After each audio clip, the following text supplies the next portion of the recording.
রাস্তায় বা পার্কে খেয়াল করেছেন, কুকুর প্রস্রাব পায়খানা করার পরই পেছনের পা দিয়ে জোরে জোরে মাটি আর ঘাস ছিটাতে থাকে।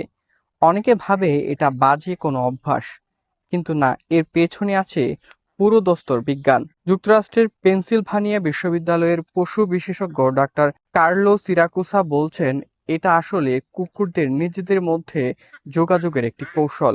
মাটিতে লাথি মেরে এরা দুটা জিনিস করে: এক, মাটিতে আঁচড়ের দাগ রেখে যায়, এটা চোখে দেখার সংকেত।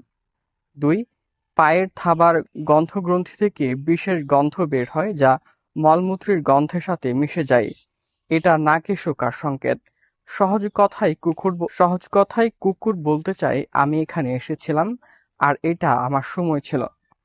কুকুর যখন অন্য কুকুরের আঁচড়ানো মাটি শুঁকে, তখন বুঝে ফেলে এটা ১ ঘন্টা আগের নাকি কয়েকদিন আগের। তাই এরা বারবার এসে নতুন করে চিহ্ন রেখে যায়। এই অভ্যাস এসেছে নেকড়ে থেকে। নেকড়েরা গন্ধ দিয়ে নিজেদের সীমানা ঠিক করে, এমনকি গন্ধ শুকিয়ে বুঝে যায় সামনের নেকড়ে স্ট্রেসে আছে কিনা, কি খেয়েছে। ২০২৪ সালের গবেষণায় দেখা গেছে, স্ত্রী কুকুরের চেয়ে পুরুষ কুকুররা এলাকা নিয়ে বেশি সচেতন। আশেপাশে অন্য পুরুষ কুকুর থাকলে এরা আরো জোরে আঁচড় দিয়ে নিজেদের আধিপত্য বিস্তার করে।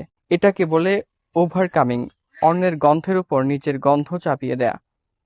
পোষা কুকুরদের হয়তো এলাকা দখলের লড়াই নেই, তবুও জিনগত কারণে এই স্বভাব রয়ে গেছে।